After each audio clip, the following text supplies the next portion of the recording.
minutes? You can, oh, you can talk more. You know, and we can go back and forth. So I can talk 15 and Francesco Bellina 5, okay? Yeah, perfect, yeah. You heard that, Francesco? He's only going to give you 5 minutes, yeah. You know, what can we say? Artists always messed over. Oh, we're live on YouTube now. So let's see. Am I back here? Karthi, if you don't mind sending me back the control, then I guess I can start the thing.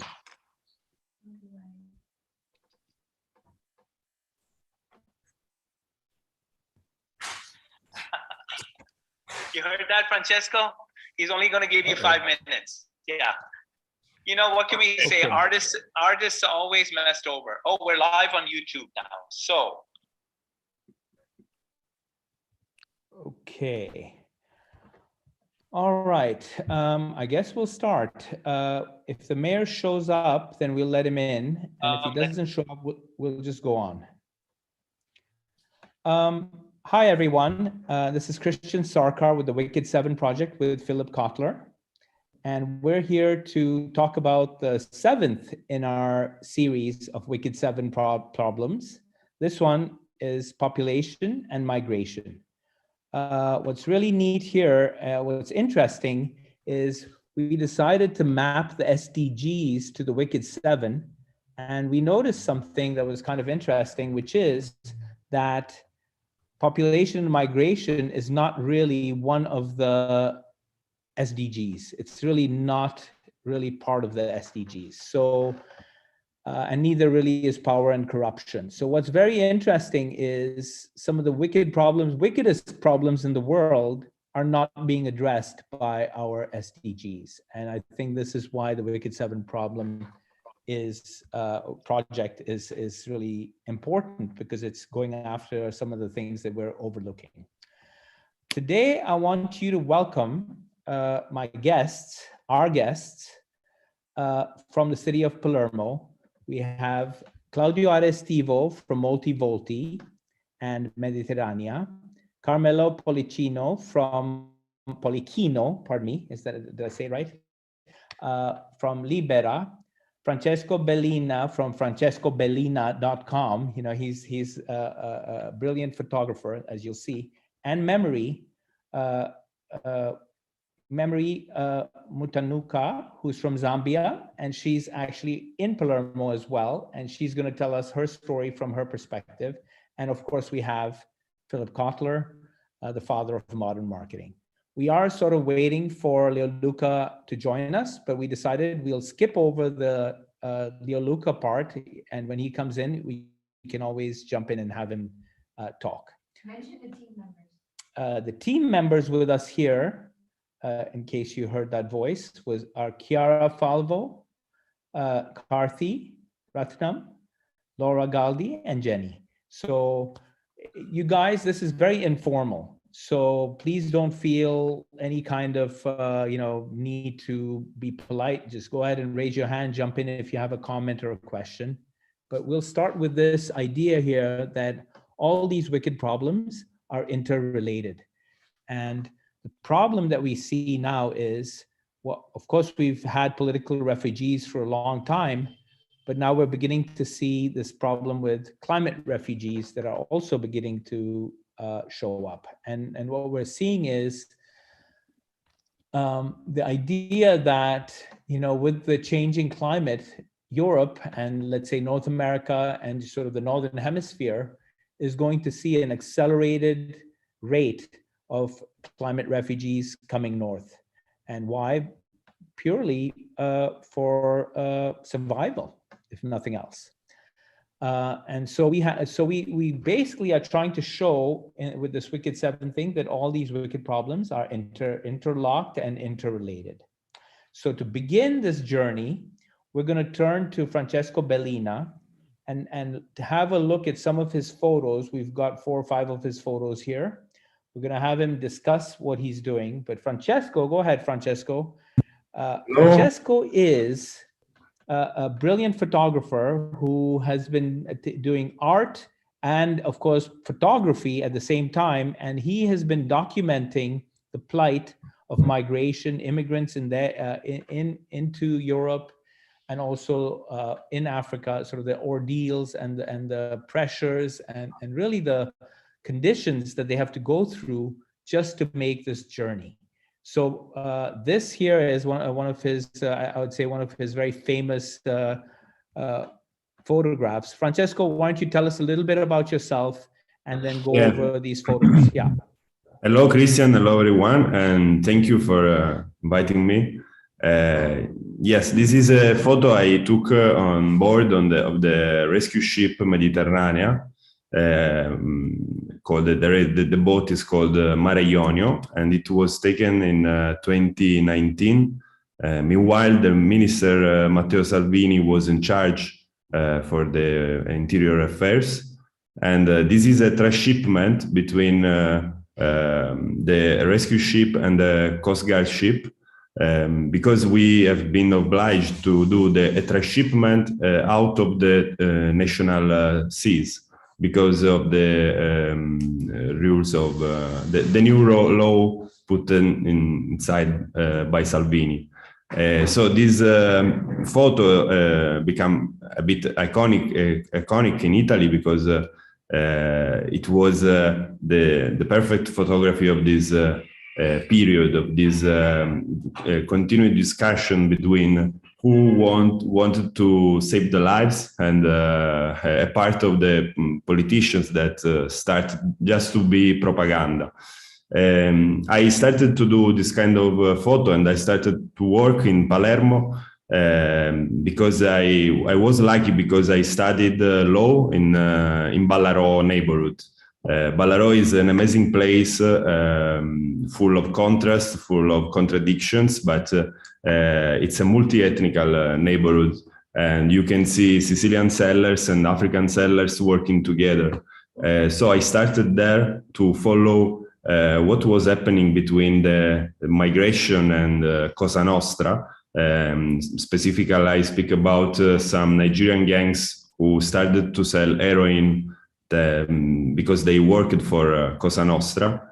But I thought that it was very important even to show the best part of Ballarò, not only the criminals, not only the drug, but meanwhile there was a big movement started by citizens or like restaurants, like Moltivolti, that is not a restaurant, is more than a co-working, more than a restaurant, but Claudio will explain better. And thanks to them, thanks to this amazing net between the church, the associations, the sellers, the shops, we created a perfect environment to study a bit more the phenomenon, because migration is not a problem, it's a normal, natural phenomenon. And I think our goal is to do the best for us, for who become our new citizens. So my work, it's even a contradiction, a contrast between the criminal part, the bad part of this reality, and the best practice. Here's another photo. Tell us about this one. This was in Niger, right? Yeah, I started to travel a lot in African countries because I started a long-term project called Oriri that in this moment, thanks to the council, the city of Palermo, thanks to Fondazione Sant'Elia, is a show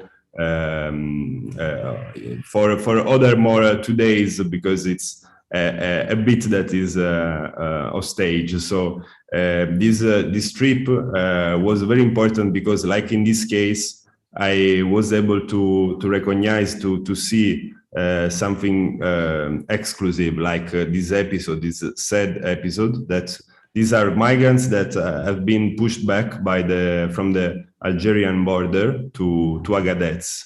They traveled for 3 days without food, without services, without water, and they stayed stuck in this truck for 3 days. And they arrived back to Agadez, and they have been immediately like rescued by the some NGOs like IRC, for example, or the UN offices. I was the only one photographer in that occasion, and I was with a friend of mine, a journalist from Italy. Fabio, scusa, come stai?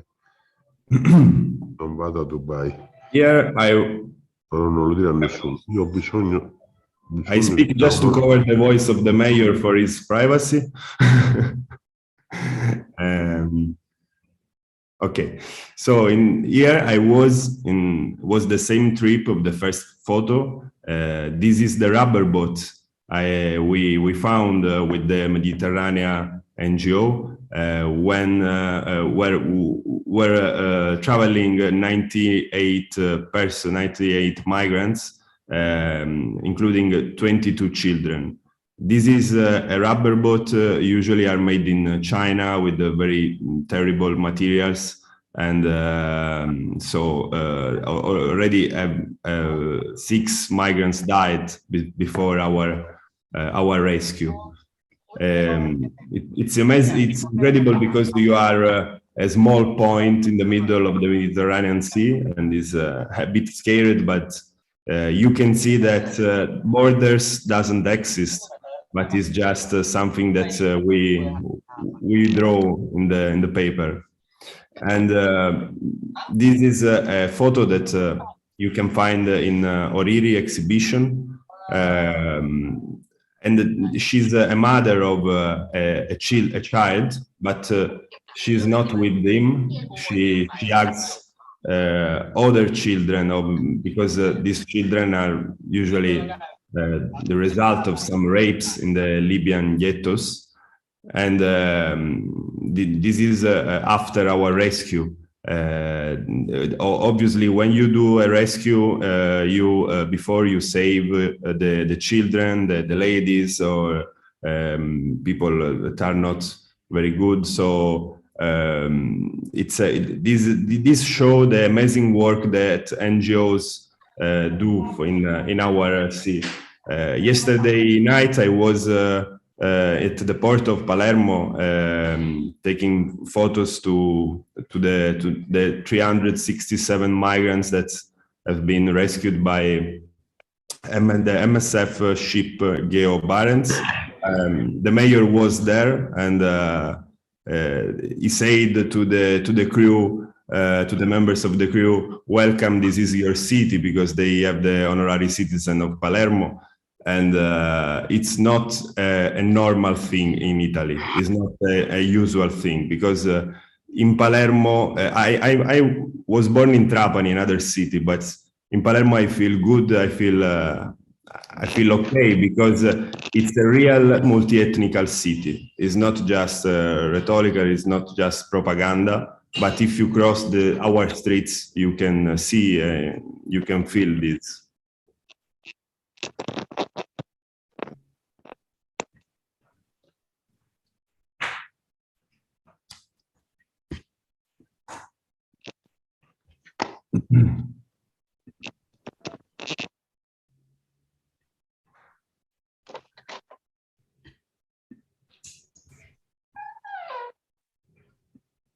We don't hear. Hello? Hello? Your microphone is turned off. Yeah, of course. I turned off my microphone. So the beauty of it is you didn't miss anything. I just want to say thank you, Francesco, for the work that you do. Thank you. We'll come back to you, and I'm sure the mayor and all of us, it's going to be very informal. So we're going to come back to what you've been doing and, of course, your experiences across Africa. Now we want to welcome our late but important guest, Leoluca Orlando, the mayor who I think we're calling now the regenerative mayor, because of not only what he's done in the past, but also the vision that he's had that has sort of transformed. Oh boy, did we lose him? No, he's still here. Okay.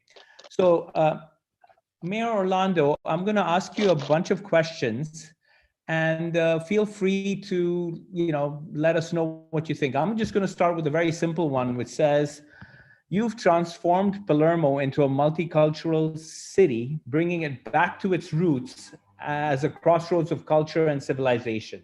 What can the EU and the world learn now from Palermo? Thanks for your attention. First of all, I wish to say that I don't want to speak about the past, and I consider Palermo multicultural just the past. And I try just to go beyond the past. It means to reach the future. But before that, I have to say something. Thanking the victims of the mafia, we discovered the importance of the law. At that time, I was justicialist, speaking always about justice, prison, prosecutors, sentences. It was the time of culture of legality of law. But we did not stop. Thanking the sufferances of the migrants, we discovered the culture of the rights. In many cases, the law is against the rights. Now what I wish is to ask to you, what can we do in the future to have a culture and economy of human rights? Because I think that Palermo today is ready to transform into economic development the culture of human rights. Because in the past, economy was in Palermo the devil, and no one took care of economy because it was just connected with the government of the mafia in the city. I think that what we need is just to speak about the economy of human rights. It is not a scandal. We have to speak about the economy of the migrants, economy of the human rights of the migrants. And I can tell you a lot of examples how the migrants give a lesson to the people who are not migrants, or who imagine not to be migrants, because I think that everybody is to try to be migrant. I hope just to be able to live just like a migrant, because it means that I live the mobility and I think to the future. I was in a restaurant, and this restaurant I found 10 waiters. And I asked to the owner of the restaurant, you have 10 waiters working with you. No one was born in Palermo. And they told me, yes, they're all migrant. But I asked them, why only migrant work in your restaurant? And they replied, because they speak 3 languages. You understand what I mean? I wish just to say that we have just to stop to speak about the poor migrant, because it's not respectful of their dignity, but to speak about the potential contribute they can give to our city, to our community. So I think that speaking about many of participants to this discussion, I say, please, let's speak about culture and economy of human rights.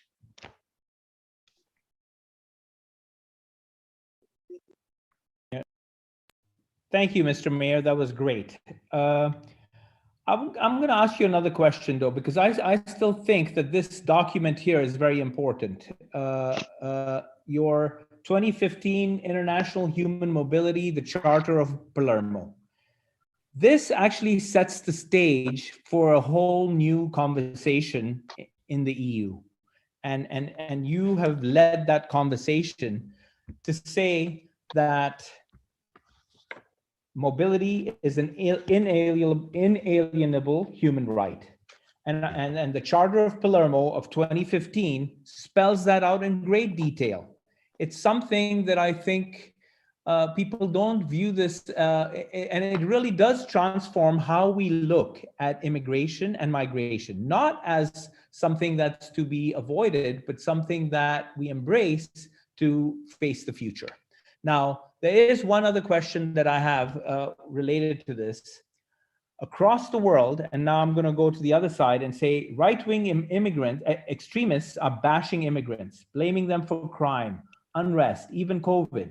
Increasingly, these extremist views are being adopted by political parties to gain and keep power. Why is this happening, and what can be done to understand the reality of climate conflict and climate refugees? What message do we have to change that narrative? And I think it starts, of course, with your charter. But I'd like you to talk about why this is happening. I think that the charter was only an example of a possible vision. This charter is not a vision, is an important part of the vision, because I refuse to speak only about migrants. Because if I speak only about migrants, I will be just simply the alternative to Mr. Salvini. It is not enough. It is not enough. I think that Palermo needs more. We have to go beyond Palermo. We have to go beyond the migrants. We have to go beyond the present situation that appears to be a situation where we speak about different races.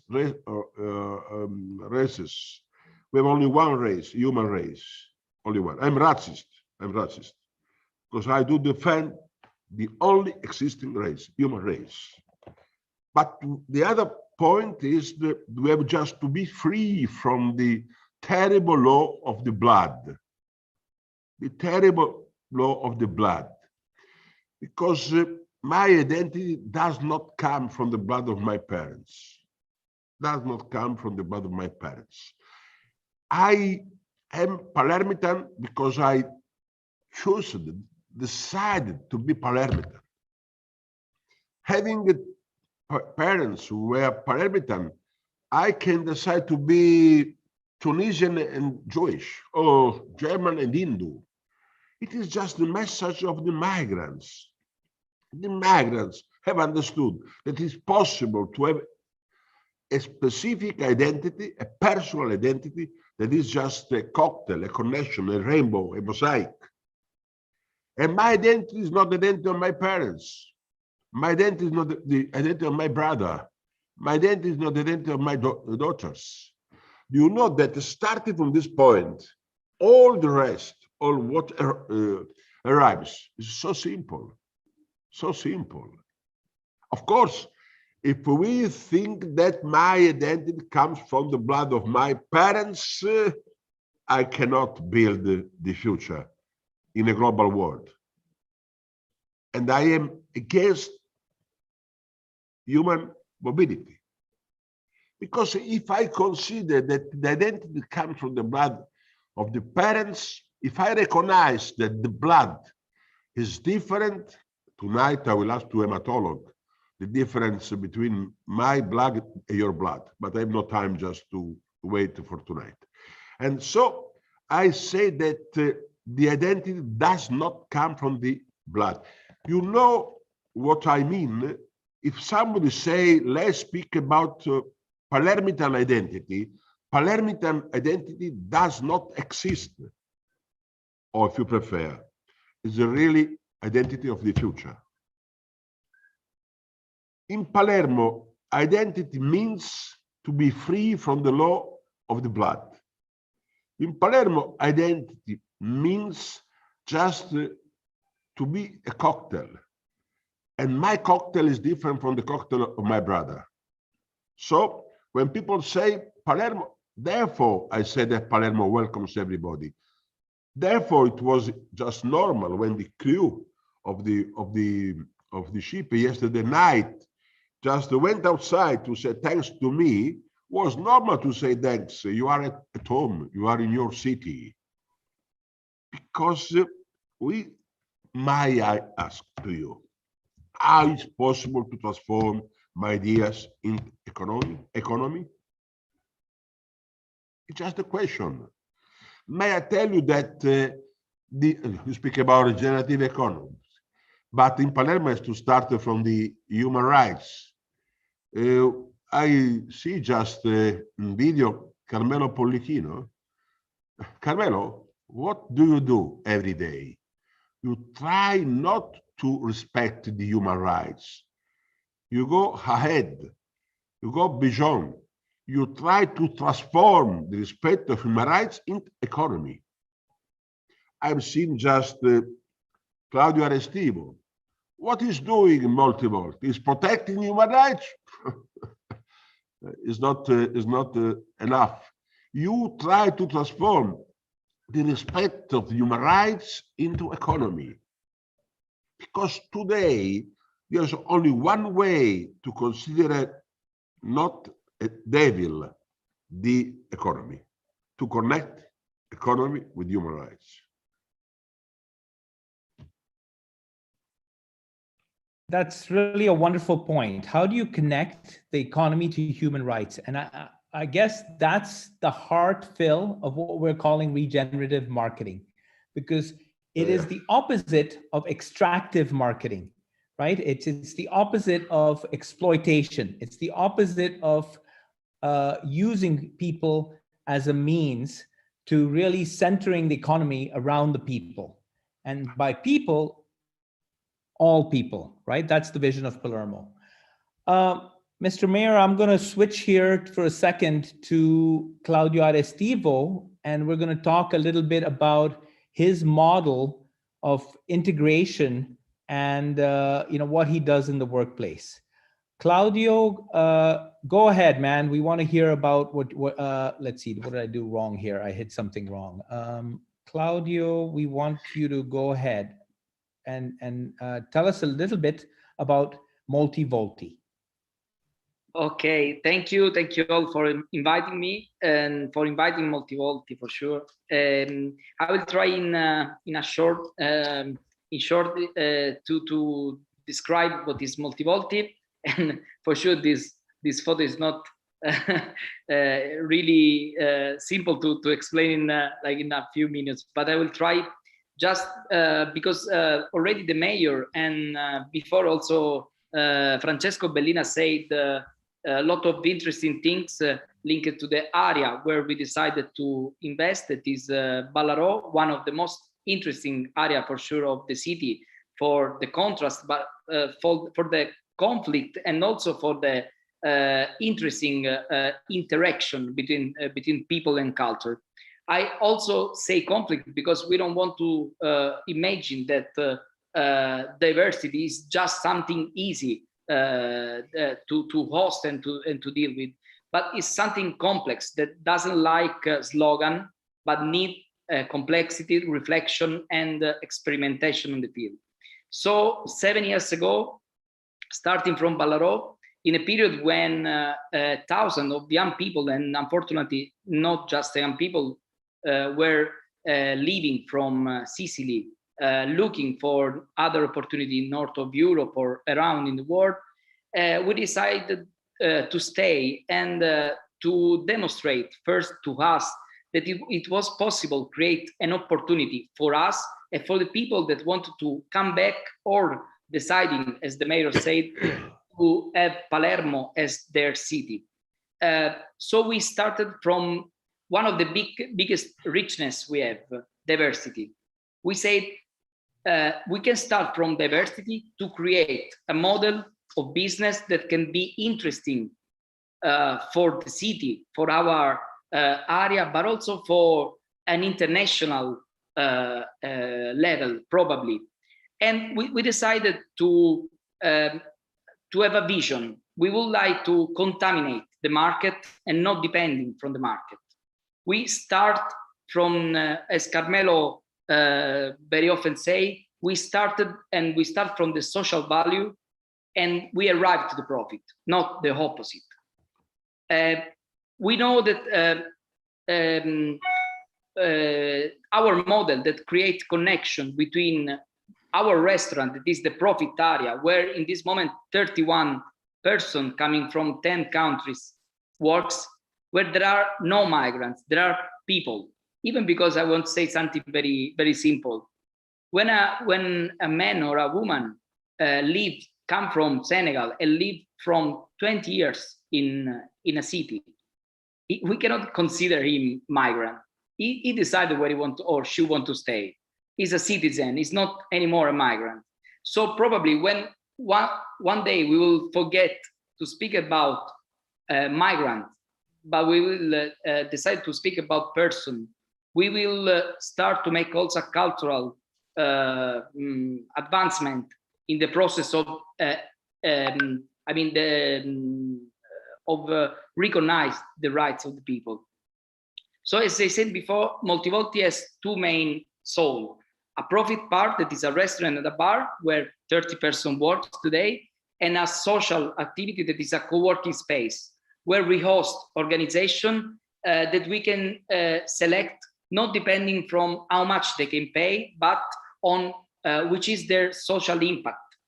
And for us, hosting Libera, the biggest organization that is fighting against mafia in Italy, such as hosting the organization that of women fighting against human trafficking, as a social value that orient also a market, but start from the social value, not from the profit part. And is a totally different way to imagine the market. But what we try to imagine and to spread is that today there is space for activities for social enterprise like that, because taking care of the environment, taking care of community, taking care of people and of fundamental right of the people is convenient. It's not just good, it's convenient. And I want to discuss with the people that are profit-oriented in the classic way and demonstrate to them that also the pandemic period demonstrate that a social enterprise that use to reflect, to model and to change very easily is more comfortable in a difficult period, is more convenient than the classic enterprise just focused on the profit. In Palermo, I think we are really lucky, and I close my speech. We are really lucky because I think there is a very good energy. Francesco is a very good professional that give an international level to our city, such as the mayor and hundreds of young and not young people that in this moment need to find a connection, but not just between us.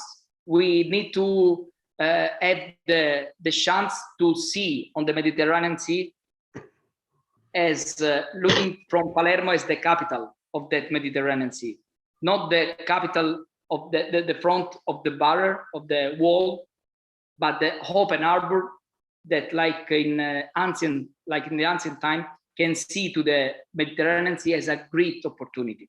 That's why we are trying, together with Multivolti, with Libera, and a lot of organizations, to create connection out from the Sicily, because we want to stay local, but look to global. And that's our chance. And on that, we are looking for new partner and new collaboration. And we are really happy of that. So thank you for this opportunity. Thanks, Claudio. Mayor Leoluca, going back to this idea of Palermo being the center and really being a hub for the Mediterranean to unite the North and South. Can you tell us a little bit about your views on this?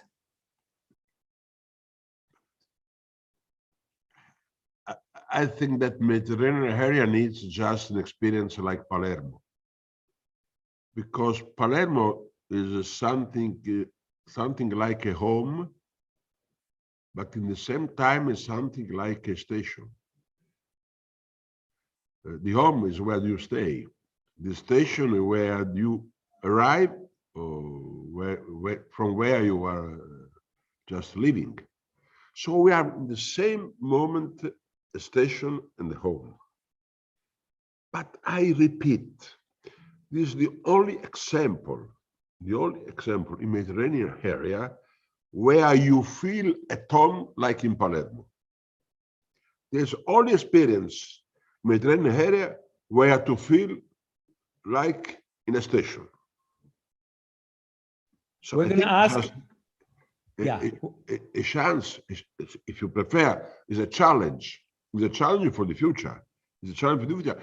And therefore, I am a fan of Ballarò, because my goal is to let Palermo be Ballarò, and not Ballarò be Palermo. I hope that Ballarò will contaminate the rest of the city. Because when we speak about Mediterranean area, we speak about what I call country city or city country. It is different from the Middle Europe. In Middle Europe, the cities are city. In Mediterranean area, they are city country. If you go in Middle Europe, people living in the city, they have no relative living in the country. There's the separation between the city and the country. In the Middle Europe, probably even in the United States of America, people speak about location. What a terrible word, location. It means that all the persons living in a part of the city, they have the same wife, the same husband, the same car, the same swimming pool, the same house. It is city. It's not city country. In Mediterranean area where I have a city country, Ballarò is city country. Ballarò is city country because the city are classist.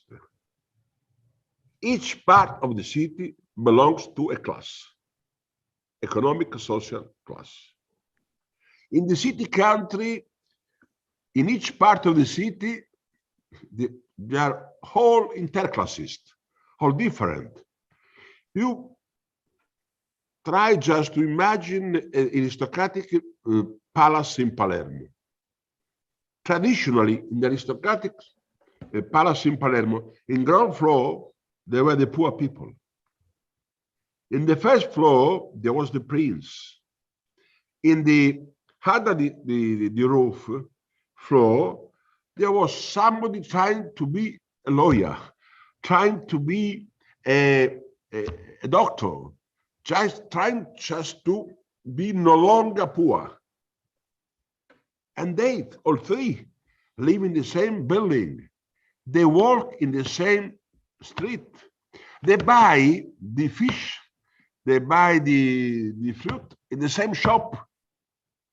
Just like in the country. In the country, not in a vertical way, but in horizontal way, the field just is the same for the feet of the worker without shoes, for the elegant shoe of the boss, of the prince. So you can imagine what we try to do is just to be Mediterranean. It means to be city country, not only city. I know it's really not so easy, but if you consider what happened just in Middle Europe, until the famous revolt of the country against the cities, from Sickingen, from Berlingen, it means 600 years ago. After that moment, all the positive things were urban. The poet, the philosopher, the musician, all urban person. Mediterranean area, all are countrymen. The poet, the philosopher, the musician, and the entrepreneur, they were all countrymen living in the city, but city was country city. You know what I mean? So how is possible just to let all the whole Palermo to be Ballarò? Because we had just the entrepreneur, 200 years ago, who arrived in Palermo from the north, Whitaker, Woodhouse, Ingham, Ops, Caplish, Cinque, Florio, even Florio, the famous entrepreneur, came from the north. They came from Calabria, in any case, from north. And all they arrived and they built in Palermo a city, all outside the historic center of Palermo. So the historic center of Palermo was the city country, and outside there was only city. And they built just following the idea of location. You know why I speak about that? Because when you have the idea of location, you have a condominium or villa. And people living in a condominium, they have the same social position, the same economic position. It means location. And after the Second World War, the mafia governing the city of Palermo, they just followed the model of the very brilliant entrepreneur coming from the north. And they just ignored the historic center. They did not take care of historic center. They let the historic center just to go in ruins, to be completely destroyed, not taking care about them. And they built a city outside the historic center of Palermo that was just built following the project of locations. Mono-class part of the city. So when I arrived in Mayor in 1985, my first idea was to take care of the periphery. The most peripheric part of the city was the historic center of Palermo. And we just restored the historic center of Palermo. Until when I was mayor, I had never been walking the night alone in the historic center of Palermo. Never. Because it was too dangerous, too dark, too silent. And we just started from the periphery. But in the case of Palermo, periphery was historic center, was peripheric center. So what I wish now to do is just to let the monoclass part of the city to become interclasses. So I am happy when some poor person go to live outside the historical center. I don't want the poor people live only in the historical center. And I don't want the aristocracy lives only in the historical center. We need just to produce this cocktail, this rainbow, this mosaic, and I repeat, just to let everybody to be different, just to let everybody to be equal. May I ask you, how is possible to transform this vision of the city into economy? Thanks. Yeah, we're gonna give you the answer to that in 2 weeks. I have time to wait. Don't worry. Yeah, Enrico is coming to do the report. You know, we're going to give you a report on you know. So finally, we can speak about culture and economy of human rights. Yeah. So now we're going to switch for a second. Oh, we're going to switch. I turned my microphone off. We're going to switch for a second and go to Melania Memory Mutanuka, 3 M's. Memory, as somebody who arrived in Palermo out of high school from Zambia, tell us your story, how the shock and maybe the success that you have accomplished and how you did it. What has, tell us your story. Let's put it bluntly. Yeah. Hi, everyone, and thank you for inviting me tonight. Well, my story is sort of boring, so to say. It's nothing new. It's nothing so.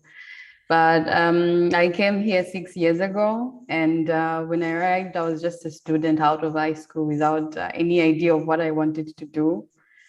And so I tried rolling into university, but then it was not possible by then because my certificate from high school in Zambia was not could not be validated with the same one in Italy. So I had to start again high school here, and I did for 4 years.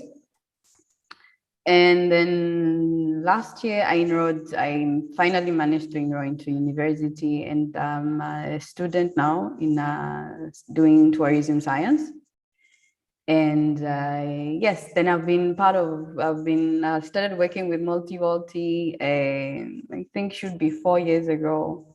I joined the Multivolti family, so to say. And I work at the guest house, which was opened like 3 months ago, so to say. And yeah, so that's that. What was the most challenging thing you had to face when you came here? Well, apart What's the from the hardest thing? language, it was, I think, should be the cultural difference. Because I sort of grew up in a conservative home, so coming here, finding people who are open, so to say, open-minded, it was a big challenge for me. So I had to learn into, opening up. I'm still not yet open, but I'm trying. I'm trying to get into the rhythm and being part of this culture. Yeah. Tell us a little bit about the future. What do you see now that you're going to college and you're studying tourism? Mm-hmm. What is the kind of tourist that you think should come to Palermo? Just from your studies and your, of course, your own personal opinion. Because a tourist is a migrant too. Yes, they're travelers. So to say, I would call them travelers. I wish to see travelers who are like the ones who come here, the ones that we have received in the past few months at the guest house. They're people who are curious. Like when they come here, they want to know about Multivolti, the project, why it's working, what is the reason why we did that. So they are not only simple travelers who just come, to see the city, but they want to know the story behind the things that are happening, like the immigration thing, the immigration process, how it is, how people come, how they manage to integrate the new, I would call them the new inhabitants of the city. So even the part of Multivolti, one of the projects that Multivolti does is called Through My Eyes, which is basically sort of a tour guided by a new inhabitant of the city, where they take you around the city and they tell you their story, the relationships that they have created in the past few years I've been here. So, which is really interesting, like even the travelers, so to say, the tourists that come here, when they take such a tour, then when they participate, it shows how interested they are to know what is happening in the city and not just go around and see monuments. I know it's nice to see the Cappella Palatina, but they're also interested to know about other stories.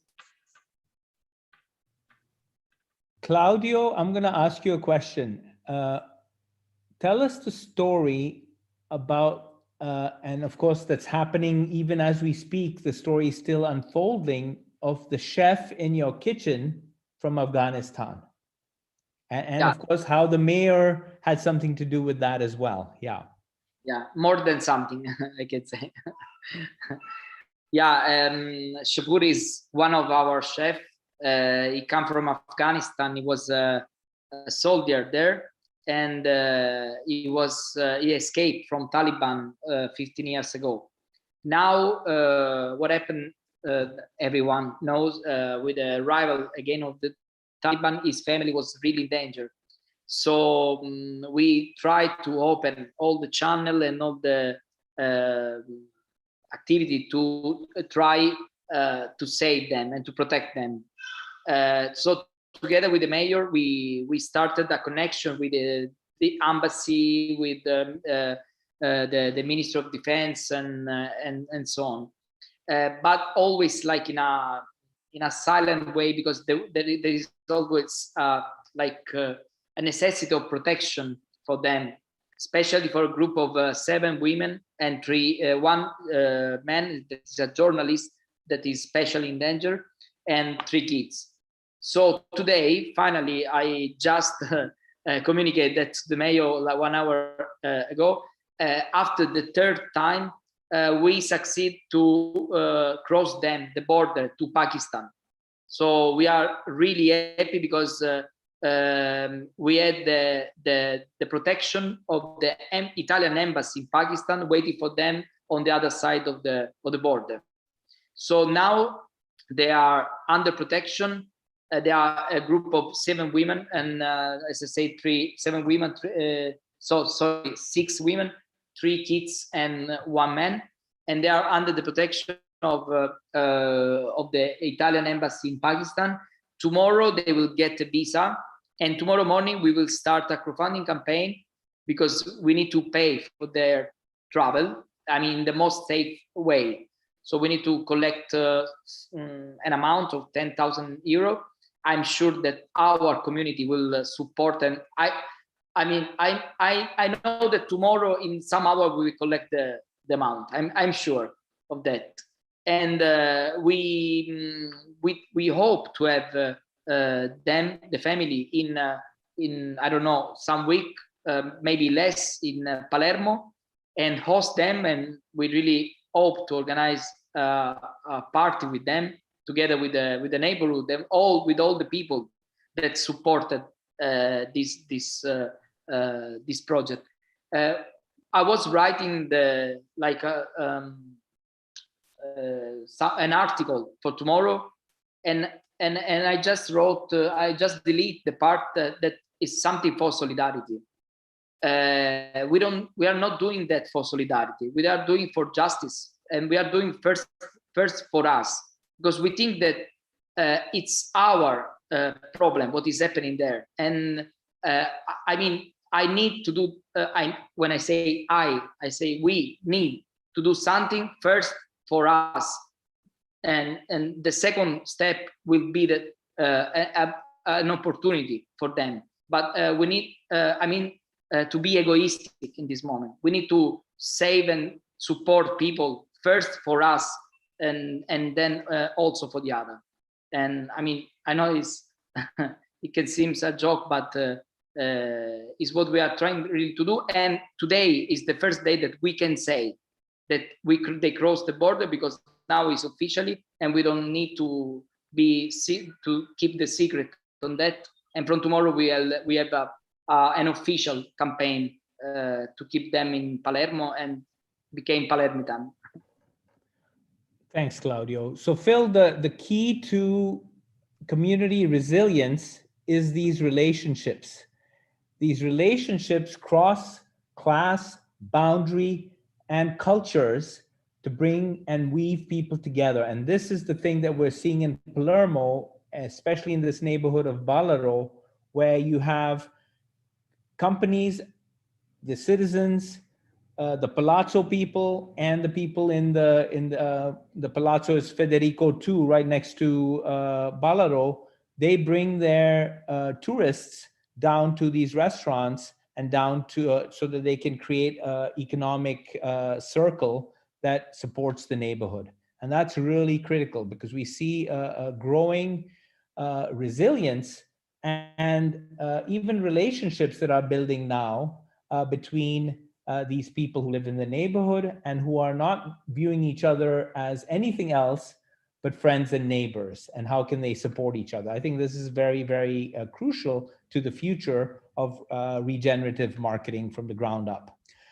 I'm now going to turn to Carmelo, because Carmelo has another very interesting story, which is again tied to the fight that the mayor started so many years ago. Carmelo, I'm not sure if we should start with the fight against the mafia, and maybe the mayor can say a few words about that, or should we go straight to Libera and talk about what Libera does? Mr. Mayor, I think we should ask you a little bit about how that decision was made when you decided that you were going to sacrifice your family life to make a difference and to win sort of the peace.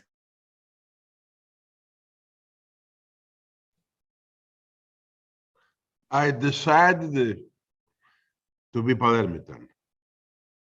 And having decided to be Palermitan, I knew that I had no chance. To be mafioso, having shame for my identity, or to be against the mafia, to be proud of my identity. I did not change my identity, but I defended my identity. And I started when I was in the school. I will never forget when I was 14 years old, and I was by Jesuit college, and at 14 years old organized a seminar about the mafia against the mafia. The rector, the dean of this college protested, speaking with my parents, saying, why Lucchetto, the little Luca, speaks against the mafia? We have nothing to do with mafia, therefore we're not to speak about the mafia. Not to see, not to speak, not to hear. He was a honest priest. He was a normal person, but he was the best ally of the mafia bosses. Because mafia needs 100, 200, 1,000 persons using guns, but they needs million of person, honest person, so-called honest person, not speaking, not hearing, not seeing. But the decision just to dedicate my life in fight against the mafia was the 6th January 1980, when Piersanti Mattarella, the president of the Senior region, was killed by politicians of our party and by mafiosi. And I was the legal advisor of him. I was a really young professor in the University of Constitutional Law, of Regional Law. And Piersanti was an assistant university of my father, that was the dean of the Faculty of Law. And by the body of Piersanti, of killed Piersanti, were the brother Sergio and the widow Irma. And they told me, you cannot accept that Piersanti will die a second time. It was difficult to say no. They said, you are 30 years old, you are a young professor, you have never met the politicians who killed the Piersanti, and you are pretty crazy. I was really, probably I am pretty crazy, because I occupied the Faculty of Law when my father was the dean. Then I went to Germany, and I'm occupying the Faculty of Law where the dean was not my father, in Heidelberg. So I could not say no. I dedicate all my life to let Palermo no longer to be governed of the mafia. Because we had not only the mafia in Palermo. The mafia governed the city. The mafia had the face of the bishop, the face of the chief of police, and the face of the prosecutor, and the face of the mayor. I'm just sitting in a place where the mayors were normally friend of mafia boss. I must be honest, there was one, he was not friend of mafia boss. He was the mafia boss, the same moment, mayor and mafia boss. And I dedicate all my life to that, and now I can tell you mission accomplished, not completed. And when the 31st of January, Sergio, the brother of Piersanti, was elected president of the Italian Republic, I called him and said, Sergio, mission accomplished. You are the president of the Republic, and the mayor of Palermo, and the politicians who killed your brother, my friend, my leader, do not govern any longer the city of Palermo. So if I die tonight, I die happy, mission accomplished, not completed, because I have something got to do, and probably even the city has some problem, probably some problem. I mean, but it's just a story. So, I mean, you can understand why I was the legal advisor of Piersanti. I wrote all the documents of the law producing the killing of Piersanti. I felt responsible. Of course, I can say that every time I said to Piersanti, it is not dangerous. And he was a real leader. Don't worry, we have no time. We have just to go ahead. Therefore, you can understand why I dedicated my life to let Palermo no longer to be governed by the mafia. Thank you, Mayor. And I think you set an example of public service for the world and leadership. Carmelo, we're going to come to you now and ask you about the organization. And this is, again, where you take human rights and turn it into an economic dimension. Before that Carmelo replies, I wish to remember that the father of Carmelo was a crazy senator of my party. Yeah. Or really Yeah, a crazy guy. Yeah, I have a picture in my house where I was children with Orlando and my father, and it was around 1989.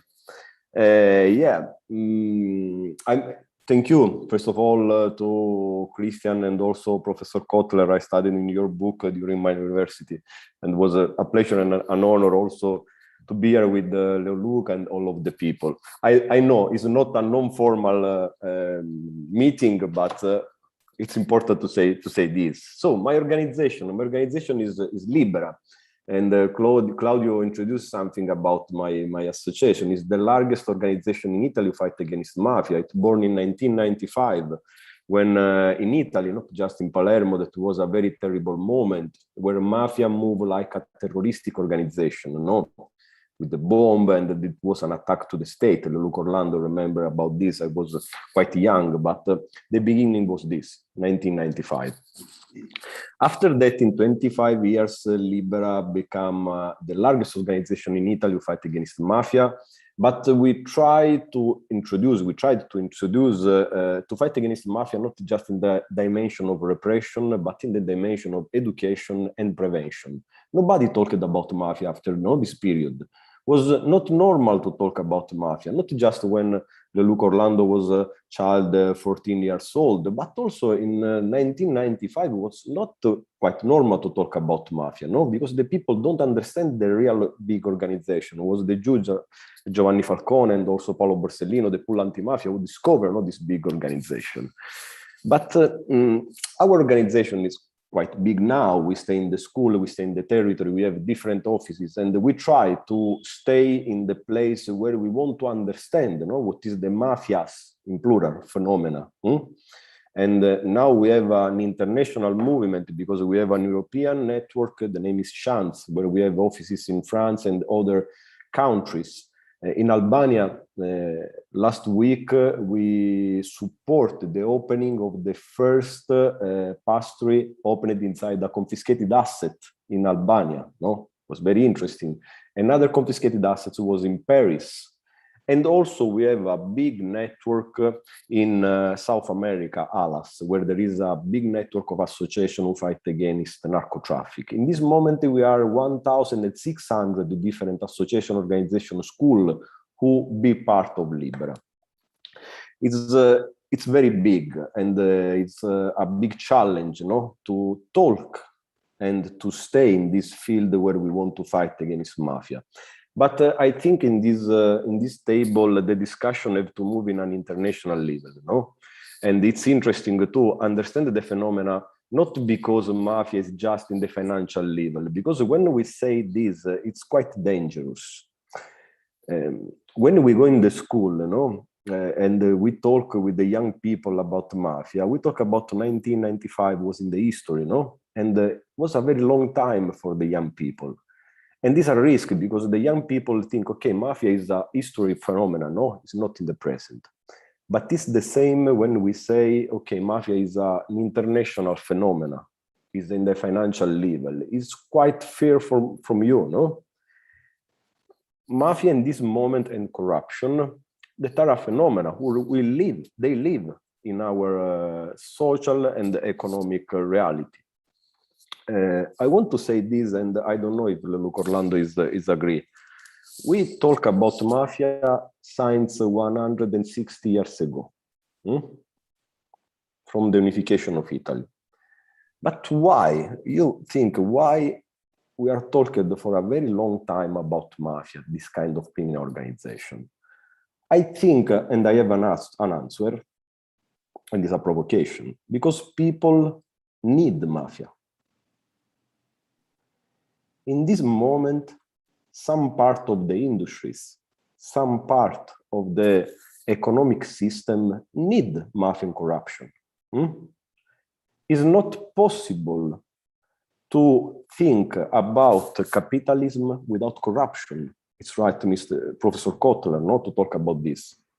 The system, the economic system in the world, need a quantity of corruption and a quantity of black money where mafia is a particular and a specific role like a pillar in this system. No, we have to talk in this dimension if you want to understand the phenomena in 20 and 21. No, the 95% of the drugs sold in Europe is managed from a local mafia in Italy, and 95% of the drugs sold in Europe. When we talk about mafia now, we have to making up the economic system, no? Because the financial system need a quantity of money and the liquidity. The liquid money as the criminal organization in this moment is one of the biggest organizations in the world who have this liquidity. And we have to talk in this dimension. The responsibility of the industries, the responsibility of the stakeholders who work inside the community, the responsibility of the politician. It's not possible to candidate yourself in some part of the territory in Italy if you have no relationship with the mafia organization. This is the reality, no? It was the same in the history and also now. 2018 was the record for the number of municipalities dissolved from mafia inclusion inside the organization, no? This is the reality. And what we can do to front this system?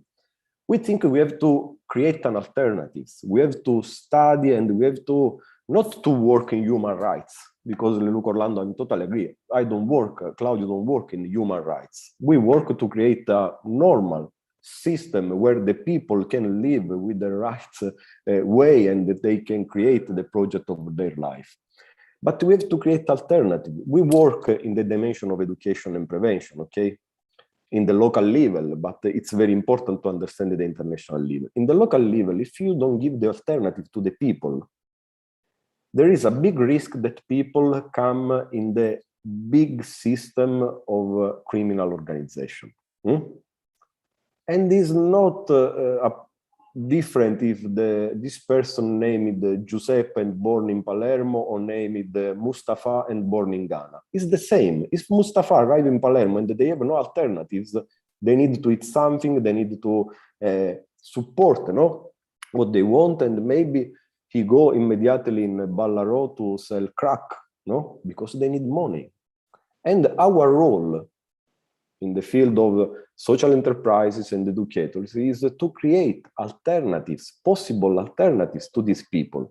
Because without alternatives, immediately, no, the criminal organization give you a solution, because they need a lot of people who work till now, not in the history, till now. And we have to work and we have to create the condition where the people can create their project of life. And this is, Christian, the difference between equality and equity. What is equality? Is the capacity to give to all of the people the same resources. We have to talk about equity. We have to give the resources to the people in order to their needs. In that way, you can create a same level where the people can start with the project of life from the same point. And this is the very important role of the politician, social enterprises, association. We have to understand what are their specific needs. We have to understand what is the phenomena, what means corruption in this moment. And after that, we have to analyze the needs of the people and create some alternatives for them. I'm working in the field of social enterprise, and we think, and we are totally agree, social enterprise, legal social enterprise is the form of enterprises of the future, no? Because they front the problem and transform the problem in challenges, and they front the challenges. The idea of multivolti, of the social cooperatives who work in the field confiscated from mafia, because we create a big consortium where there are 9 cooperatives, the social cooperatives who work in the land confiscated from mafia, where we, our product are tomatoes, wine, fantastic wine, organic product, no?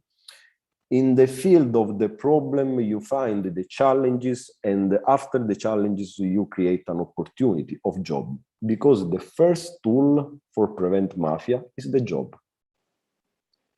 Without job, and if you have not the possibility to have your salary and to create your life, it's not possible, no, to be out of the criminal organization.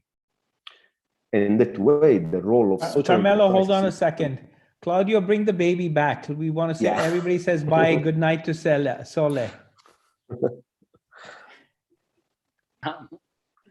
Just 1 second, she's going to sleep. Sole, say hello. Oh. Beautiful Sole.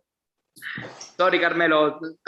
No, but it's fantastic, and we can take the time to talk with Sole because she's okay. Thank you.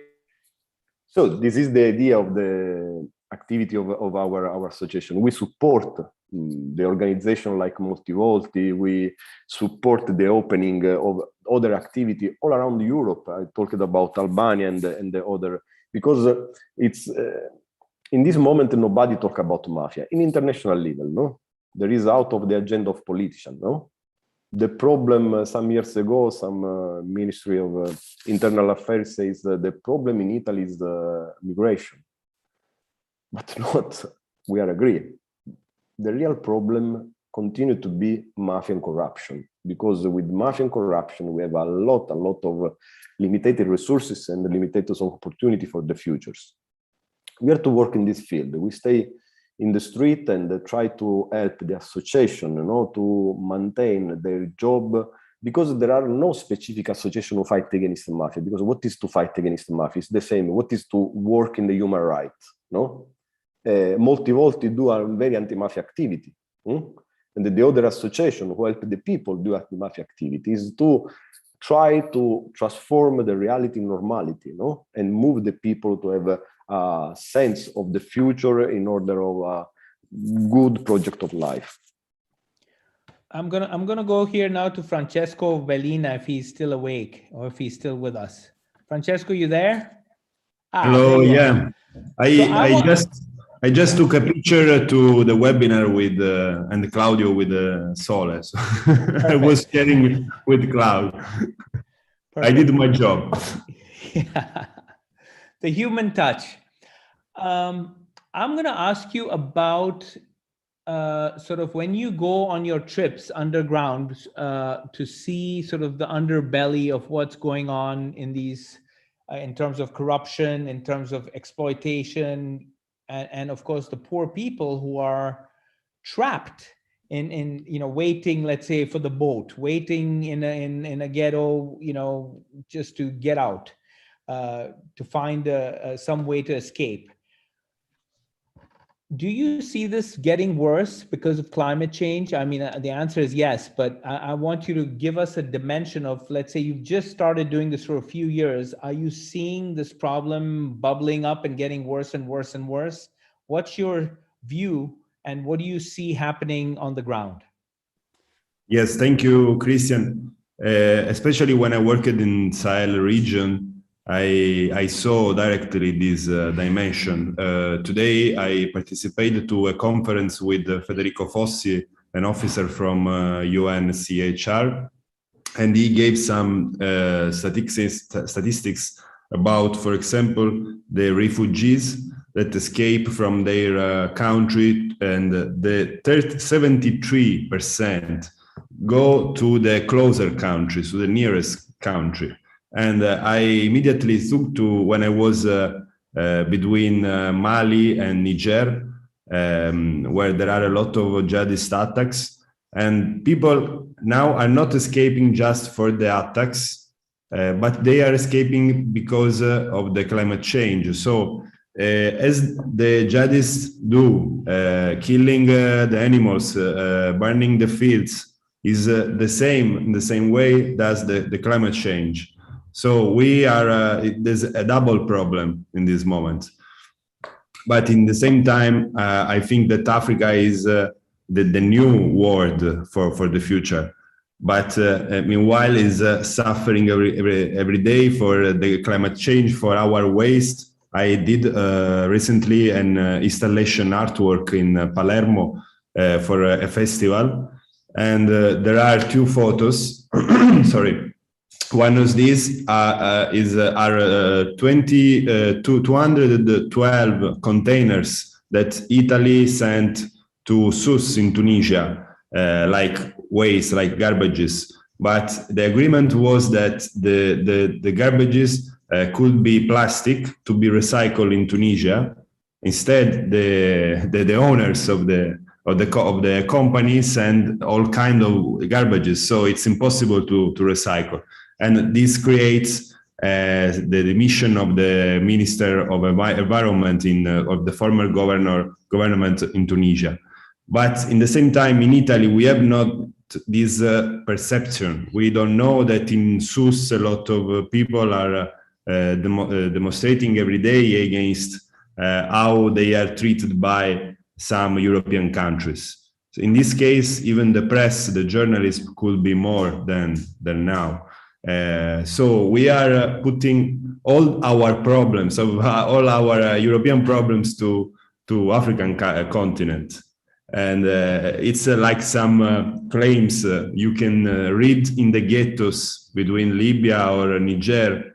There are some phrases very sensitive that means that like the African, you are obliged to look for your heaven, to look for your future, just crossing this desert, just crossing the sea. And I think is a new kind of torture that we are doing to the African countries. Is a new form of colonialism, but is deeply strong, I think.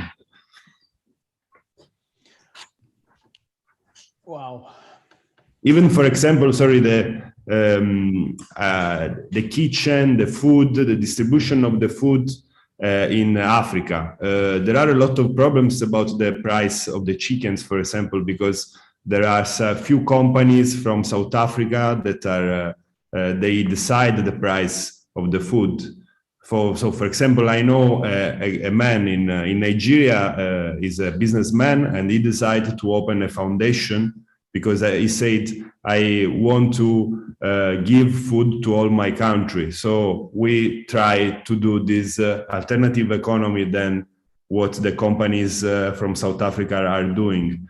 So we really, with the multinationals, with the waste, with the garbages, with the oil and gas companies, not everyone, but someone does very terrible, creates very terrible problems to these countries and to the population. And yet you said something before, which I think the mayor believes too, which is that Africa is the future. Tell us a bit about that. And then Mayor, you can jump in and tell us a little about what you're thinking there too. Yeah, obviously the increment of the demography in Africa, especially in countries like Nigeria, is incredible. And there are a lot of lands, a lot of places without the services, without the buildings, but is full of people. They live in villages without energies usually. But in the same time, there's a new rebuild of the green energy in Africa, among there in a lot of European countries. A woman is creating the biggest solar energy farm in Ghana, for example. So I think that it become a laboratory. It become a place where you can do some experience and experiments. And is like a bit Sicily, because I find this link. Usually in Sicily, because of our problems, or thanks to our problems, we usually do crazy stuff. But we try to invent. We try to find a solution. And usually, if you stay in this kind, if you live in this kind, you live this kind of problems, you have more motivation to create new things. So, Memory, when's your solar farm coming out online? Very soon it will come on. Yeah. Right. Mayor, your thoughts on the future in Africa? And this is, of course, for the benefit of the EU. Yeah. I think there's no continent in the world so great distinction between richness and style of life. Africa has a tremendous human richness, tremendous natural richness, tremendous artistic richness, but they live really in a terrible way. So I think that Africa has a tremendous potential to grow up. There is a famous poem of Hölderlin in Patmos, just the name of Mediterranean highlands, saying that where the danger is, there is what saves. I think the lesson of Palermo, where the danger is, there is what saves. And I think it will be the future of the world. And somebody understood, for example, the Chinese, they are buying Africa, no army, but money. Because in this moment, we are just under the danger of the new colonialism of the Chinese, because they do not use army, they use money. I just wish to joke with you, and just a question that yesterday I just posed to Francesco together with the chief of police during the time we were waiting for the ship arriving in the harbor. And I repeat the question. I give you 3 seconds to reply. May you tell me the name of the place outside China where you have seen a Chinese soldier? 1, 2, 3. No Chinese soldiers in the world. No Chinese soldier in the world. If I ask American, you reply. If I ask French, in India, on the border with India, we've got them. We fight for them all the time. I'm just speaking outside China, outside of China. Outside of China, I mean, you have never seen a Chinese soldier in Africa, and they are the owner of Africa. No comparison with the French. The French controlled with army less Africa than the Chinese today. It was just the lesson coming from the Company of the Indias. The Company of Indias, they had no army. They had no army. They used the money. Yeah, they used the army too, but they had their own private army. Yeah. Yeah. But the Chinese are smarter. The question then is, how does Africa stand up by itself and create a future for itself, not based on the interests of the West or the East or the North, but really for Africa? Africa, of course, needs Africa. African need African. And I think that Africa, just like Palermo, is an elephant. It means a living contradiction. Africa is a living contradiction. Palermo is a living contradiction. I know that when the contradictions in Palermo will finish, Palermo will die. And I hope to die before that Palermo dies. So I repeat, Balaro. I mean, we have just to find the right way for the future, not denying contradictions, but using contradiction to go ahead. And then we have to show the richness of Africa. I am so tired just to tell and to hear stories of the poor Africans. I'm too tired about it. Please, don't speak about poor Africans. Let's speak Actually, about there's a very funny story. Mayor, I'm going to tell you a very funny story. There was Ugo Parodi from Palermo was talking about how there was $500 million or euros of investment in the digital world of Italy last year, and how that was a great improvement. I didn't have the heart to tell him that that 0.5 was actually 2.5 billion investment in Nigeria in digital business just in 1 month. That's what was happening in Nigeria. So, there is this huge discrepancy. We think of Africa as a place where people are being exploited, but there's also this great innovation, a hope, and really energy that's also, I think, you have to decide, is Palermo part of Africa or is Palermo part of Europe, or are we in the middle somewhere between the two? I will never answer. I will never answer, because we are both. We are a combination. We are a rainbow. We are a mosaic. We are just a contradiction. And Phil, may I tell you something? I don't understand why the Africans do not organize a revolution against. There are many reasons. In Palermo, we organized a revolution against. Yeah. It will happen. And I think Auntie Obi, who was one of our previous guests on the show on power and corruption, she did talk about her school and what she's doing in Nigeria. Philip, you have some, Professor Kotler. I know you've been taking notes, so I want to hear your thoughts here as we end this thing. I want to get your perspective. Well, first of all, I want to thank all the participants for sharing their impressions of Palermo and of what we need to do to regenerate this wonderful city. In fact, the problem really is that many cities are dying in the world. Small cities and medium cities having lost an industry or being attracted to the bigger cities, whatever. So the problem of Palermo, with all of its distinctive characteristics, is a problem facing so many places.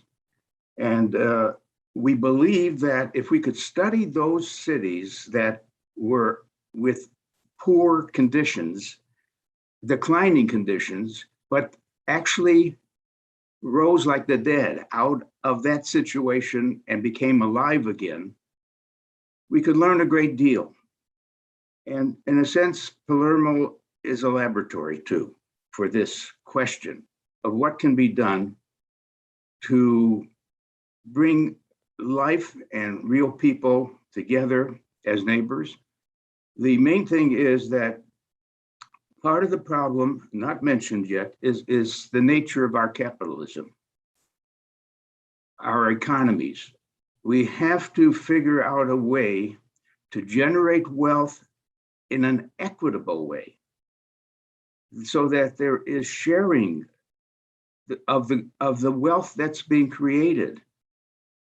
And those of you who may have read the newspaper, finally, in the United States yesterday, it was said that this wonderful imaginative plan by our president, Biden, to bring about more infrastructure, both hard infrastructure and soft social infrastructure, has to be financed. And the talk was, the answer is partly to put the burden on the billionaires in the world. And all of us got very excited because, yes, the trillions of dollars in the plan in the United States can be collected slowly and not painfully. The billionaires never change their lifestyles. You simply ask them to pay more.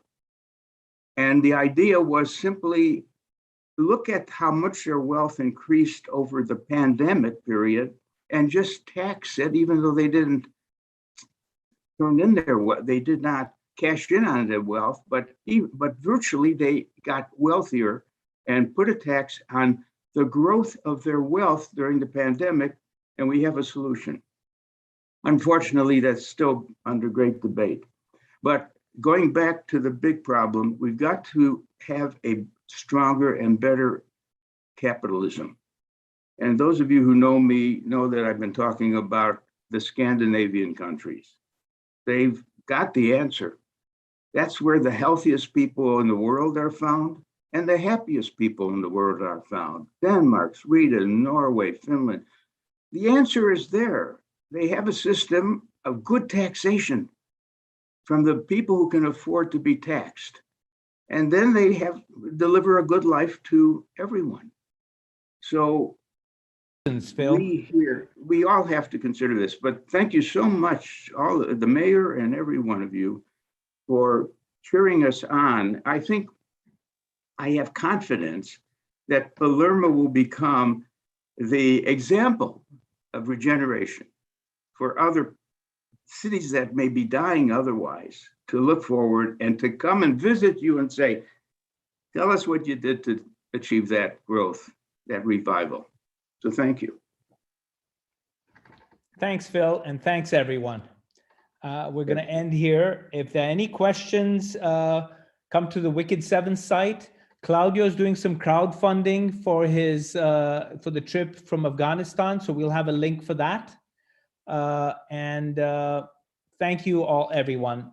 Thanks, Mayor. Thanks, Memory. Thanks, Claudio, Carmelo, Phil, Francesco, Jenny, Chiara, Laura, and everyone else. And Christian, thank you too.